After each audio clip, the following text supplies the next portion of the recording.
Now it's time for Lefties Losing It. You know, it's been a rough week for former Pink Floyd dude Roger Waters. Not only has Israel taken out members of the Hamas and Hezbollah leadership, but his dictator mate down in Venezuela is facing mass protests after rigging an election. That has prompted Waters to release this rant in defence of dictator Nicolas Maduro. And it's Elon Musk who he blames for the uprising in the South American country. Elon Musk,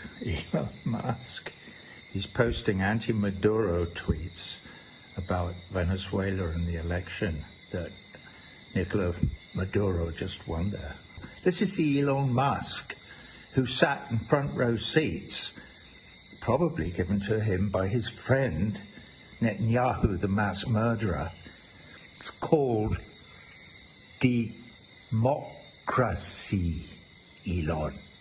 Moron. Look, I'm just happy Roger stopped talking to his imaginary mate, who's also called Roger. That's just weird. Broadcast on social media. Calm down. Roger, calm down. Don't sink to his level. All right, I won't. What level? But stop shouting. Stop shouting back.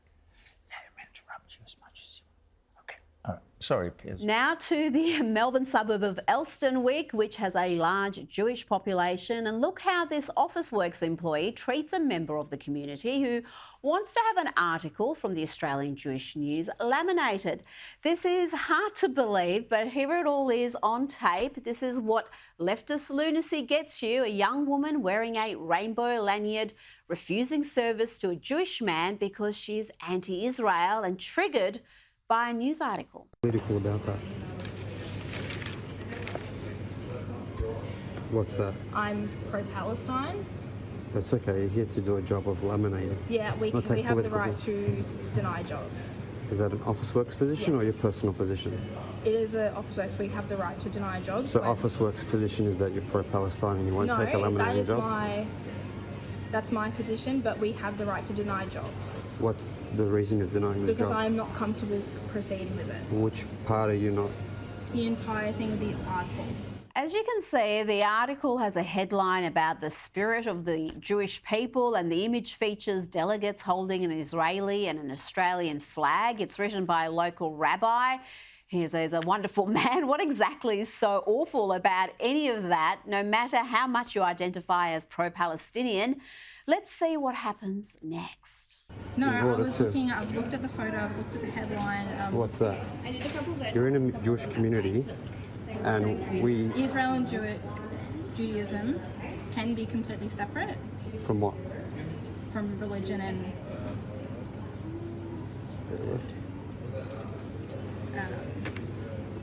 I can't use the word right now, but you can separate the two. So what are you separating? The culture and the religion. Okay, so what's wrong with this? I'm just not comfortable with doing that. Okay, well maybe I can speak to your manager or another. So you're the manager of this whole store? She's the manager and she's not comfortable. If you thought that was bad, just wait, because the video ends with her threatening to call the cops. I am pro-Palestine. And that means... For political reasons, I'm not comfortable. Is politics played within Officeworks? Is that a personal staff member's discretion to make decisions?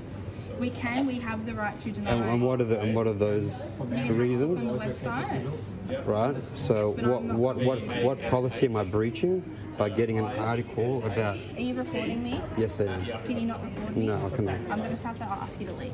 No, that's okay. You can call the police. Yeah, I can call the police. Sure. Yeah, just give me one moment. But yeah, we won't be continuing your transactions. No worries. Thank you. Officeworks is a multi-billion-dollar company owned by Wesfarmers, which we know like to get political. They pushed money into the failed race-based referendum, but even they must be absolutely aghast at what has happened in one of their stores. Absolutely shameful.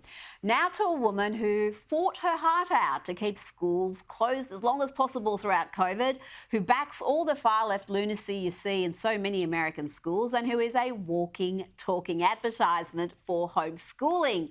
This is Randi Weingarten, president of the American Federation of Teachers, a radical activist, and, of course, a lefty losing it.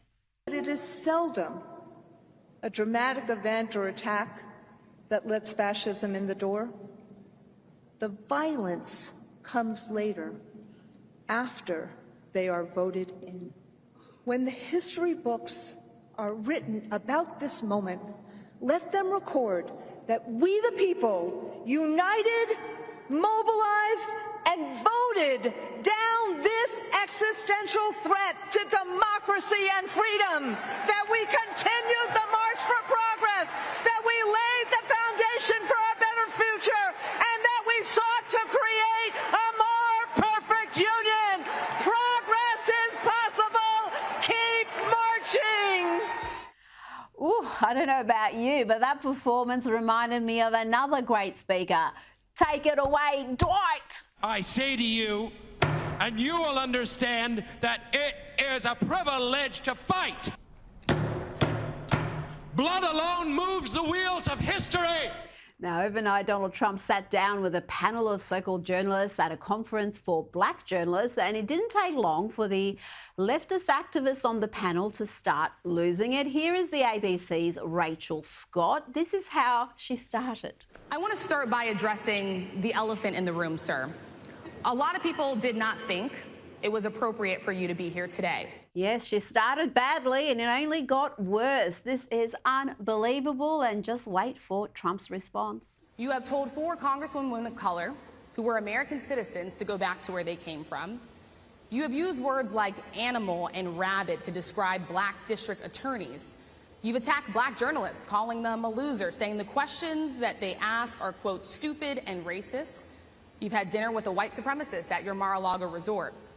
So my question, sir, now that you are asking black supporters to vote for you, why should black voters trust you after you have used language like that? Well, first of all, I don't think I've ever been asked a question in such a horrible manner. First question. You don't even say, hello, how are you? Are you with ABC? Because I think they're a fake news network, a terrible network. And I think it's disgraceful that I came here in good spirit. I think it's a very rude introduction. I don't know exactly why you would do something like that. And let me go a step further. I was invited here, and I was told my opponent, whether it was Biden or Kamala, I was told my opponent was going to be here. It turned out my opponent isn't here. You invited me under false pretense. And then you said, you can't do it with Zoom. Well, where's Zoom? She's going to do it with Zoom, and she's not coming. And then you were half an hour late. Just so we understand, I have too much respect for you to be late. They couldn't get their equipment working. And of course, the race obsession was never far away. It's weird that the left loves DEI policies, diversity, equity, inclusion. They think it's great and necessary, but when you point out someone is a DEI hire, they get all offended. Again, Trump's answer here had the lefties losing it. Define it for me, if you would. I just defined it, sir. Do you believe that Vice President Kamala Harris is only on the ticket because she is a black woman? Well, I can say, no, I think it's maybe a little bit different. So she was always of Indian heritage, and she was only promoting Indian heritage. I didn't know she was black until a number of years ago when she happened to turn black, and now she wants to be known as black. So I don't know, is she Indian or is she black? She is always identified as a black woman. She went to a historically black college. I respect either one, but she obviously doesn't, because she was Indian all the way, and then all of a sudden she made a turn and she became a black person. And that answer had the media outraged. How dare he say she identified as Indian and not black? But here is AP News' headline. They said Harris calls Trump's false claims about race the same old show. But wasn't it AP News who ran with this headline? They said California's Kamala Harris becomes first Indian American US Senator. That was back in 2016. And here is Kamala herself saying that in recent years. Certainly you could become the first Indian senator in U.S. history, which would be quite an accomplishment. Not good. Because you are Indian. Yes. Okay, and I don't know that everybody knows that, but I find that wherever I go and I see Indian people at the supermarket, on the street, everyone's like, Kamala Harris is Indian, right? It's like the thing we're so excited about to have you running for president. Yeah. So we're both Indian. Yeah. Look, how I see it is you can be Indian, you can be black, you can be Indian and black, Indian and Jamaican. This obsession with race and basing your vote on the race or ethnicity of a candidate is just backward and stupid. Joining me now is Sky News host of the US Report and co-host of Outsiders, James Morrow. Now, Elon Musk has been outspoken in recent days about what is happening in Venezuela after the sham elections in the South American country. He called President Nicolas Maduro a dictator, and Maduro has called Musk the arch enemy of Venezuela's peace and accused him of promoting the fascist ideology of the extreme right. There is a mass uprising happening there right now. James, will we finally see the fall of this socialist dictator? Well, we can only hope so, Rita. It's great to be with you this evening. You know, Nicolas Maduro is part of this whole Chavez-style government there, which is, you know, socialist or communist, basically. Incredibly brutal, incredibly repressive. They've taken one of the richest countries in the world and run it absolutely into the ground. And now they held this sham election. And hey, guess what? It's finally okay to question election results again. They've held this sham election. Even the New York Times said it was a sham. That said, oh, no, Maduro got all these late votes and he's fine and he's in. But, you know, we've seen incredible scenes of some police taking off their uniforms because they didn't want to fire on their own people. We've seen others of real terrible repression. You know, Maduro has to go. The question is how much pressure is the United States going to exert on this? Because right now Biden's been relying on Venezuela for cheap oil to keep prices down at the pump with an election coming up. Good point. Good point. And you might be interested to know that according to the New York Times, Venezuela's been destroyed not by socialism, but what they call brutal capitalism. So this is some of the reporting we are seeing in the US. Now let's talk about the state of Massachusetts. The Senate of that state has passed a bill erasing the concept of mothers and fathers from birth certificates, replacing them instead with person who gave birth and other parent. That's nice. The advocates for this plan argue this promotes legal parentage equality. The bill will soon be finalised and sent to the governor for approval, James. Well, Rita, you know, I really can't believe how alt-right and fascist this Massachusetts bill is because, you know, they are totally erasing every parent who identifies as a cat or an otter or an octopus by saying the person who gave birth. What is happening here in the once woke state of Massachusetts? No, seriously, Rita, this is one of these things that is designed, I think it is an absolute attack on the family. It's an attack on the concepts of motherhood and fatherhood, which are both crucial to parenting and to children. And it's like, you know, we're trying to shrink the number of things that we're allowed to say. It's something straight out of George Orwell. This is exactly what the Newspeak was in 1984 that he warned against. But of course, these people think 1984 was an instruction manual.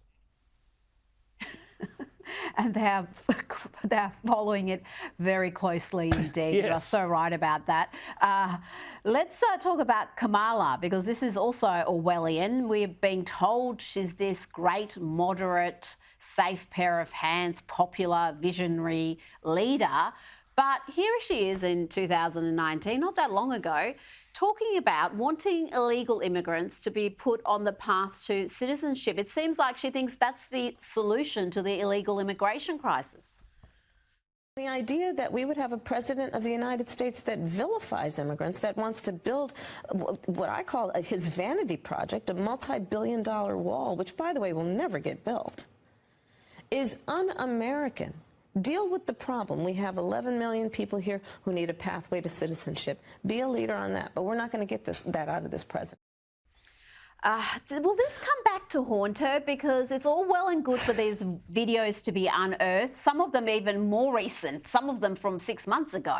But if the media isn't going to highlight it, if they're going to run these bogus fact checks saying, no, this isn't her position, she's now pro-fracking, she's pro-safe borders, she's pro-economic prosperity, how are the American people going to make a decision that's based on facts? Yeah, well, I mean, you know, we know that Kamala Harris has a long record of hard left progressive ideology. We also know that, frankly, she's not all that bright. So we don't actually know how much she actually thought through this, whether it's just she was sort of the vibe of the time and what the Democrats were saying. Either way, at the moment, though, as long as the media isn't giving her the scrutiny for this and so many other things, you know, including they should give illegal immigrants health care.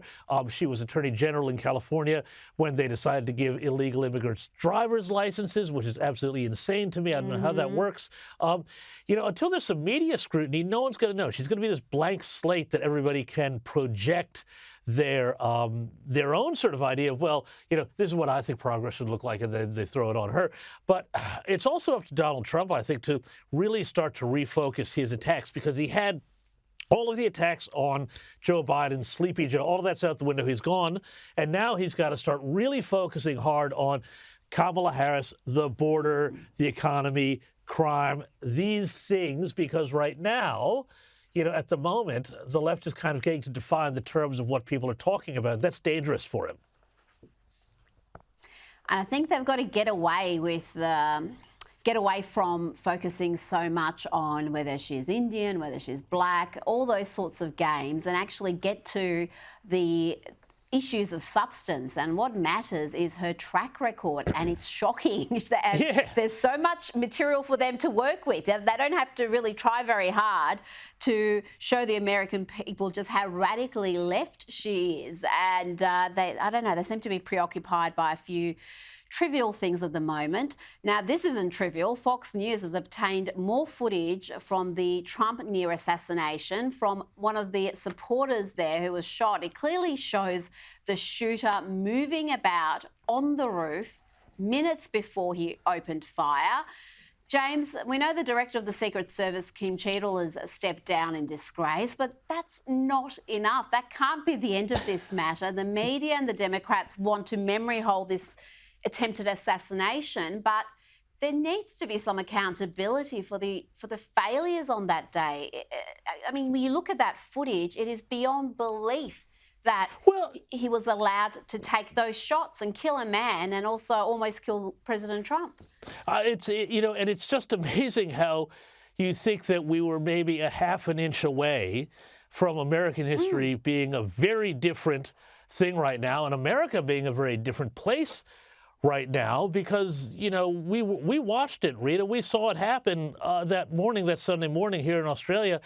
You know, it's just shocking. And I also don't think that just mere resignations are enough here, because there needs to be a really full, deep inquiry. That vision is just unreal. You know, how is it that the Secret Service let the president, the former president, the possible future president up on that stage when they knew that there was somebody running around with a rangefinder, possibly a gun, and they let him out on that stage? How is that even possible? And then to see that vision where, you know, we know from other shots that there were snipers on the roof behind Trump. They didn't see this figure running around on the roof across the way. I mean, it's not just about getting Kim Cheadle to resign. It's not just about Mayorkas even resigning or anybody like that. This is about finding out the real dereliction of duty that happened here and why. And we know the Trump campaign wanted extra resources. They were denied that. Since the attempted assassination, the Secret Service has advised the Trump campaign not to hold these outdoor rallies. To me, that's borderline election interference. That's how Trump campaigns. How can you ask him to change how he campaigns because you're not competent enough to protect him? Well, yeah, I mean, exactly right. I mean, that really does feel like they're putting the thumbs on the scale and saying, you know, your big asset is your ability to speak to huge arenas, huge crowds, and we don't want you to do that anymore. Well, I'm sorry. He's the candidate. You figure out how to protect him. I mean, this is like saying, oh, you know, she was wearing a short skirt. She deserved it. This is, you know, really just a real dereliction of their duties to protect everybody. And one of the interesting things is, too, is I think we're going to see bipartisan consensus on this, too, because we saw during those hearings with Kimberly Cheadle, who's the now resigned head of the Secret Service, how many Democrat lawmakers were also furious because they all know that everybody's in jeopardy. It's not just Trump. From some mad person out there, for whatever reason, they rely on this agency being as absolutely world-class competent as it can be. They're not getting it, and democracy in America depends on it. Absolutely. Now, Donald Trump has appeared at a panel event held by the National Association of Black Journalists, where he was quizzed on all sorts of issues in a very hostile manner, I might add. And one of the discussion points, naturally, was January 6th. Were the people who assaulted those 140 officers, including those I just mentioned, patriots who deserve pardons? Well, let me bring it back to modern day. Like about 5 days ago, we had an attack on the Capitol, a horrible attack on the Capitol. You saw the people that were protesting and spraying these incredible monuments, bells, lions, all these magnificent limestone and granite with red paint. They viciously attacked our government. They fought with police. They fought with them much more openly than I saw on January 6th. What's going to happen to those people? What's going to happen to the people in Portland that destroyed that city? But, sir, my question is on those. What's going to happen to the people that tried to bring... My question is on those rioters who assaulted officers. You have to ask, would you pardon those people? What's going to happen? Oh, absolutely, I would. You would pardon those? If they're innocent, I would pardon them. James, that answer is going to outrage the Trump haters, but it's precisely what Republicans want to hear. Are you surprised that he showed up to this event in Chicago? He would have known he wasn't going to get an easy go there. Yeah, but you know what's really interesting is, who didn't show up there, Rita? That was Kamala Harris. Kamala Harris has been in absolute witness protection, or I should say witless protection, really, given who we're talking about here. And I think that good on Donald Trump. Whatever you think of his answers, he said some fairly contentious things. I think he said some deliberately provocative things, which are going to play out in some interesting ways over the next few days and weeks. But, he has never shied away from sitting down with hostile journos, hostile press. Kamala Harris, though, the press is going to have a lot of questions to ask her. They should. Otherwise, we're going to see another situation like where it was with Joe Biden for the first years of his administration, when basically, the press gave him cover. They were treated like garbage by the Biden White House, fed absolute, scraps and so on, and told to, go write that essentially, but don't, ask anything with scrutiny, because again, it's like this thing, well, we don't want to, help Donald Trump out, so we're going to be really easy on the Democrat. I fear that's the pattern that we're falling into again, Rita. That's right, and Kamala is going to make an appearance, but it'll be via Zoom, which Trump wasn't allowed to do, so he was upset about that as well. James Morrow, thank you for your time this evening. I'll see you Sunday morning for Outsiders. See you Sunday, Rita.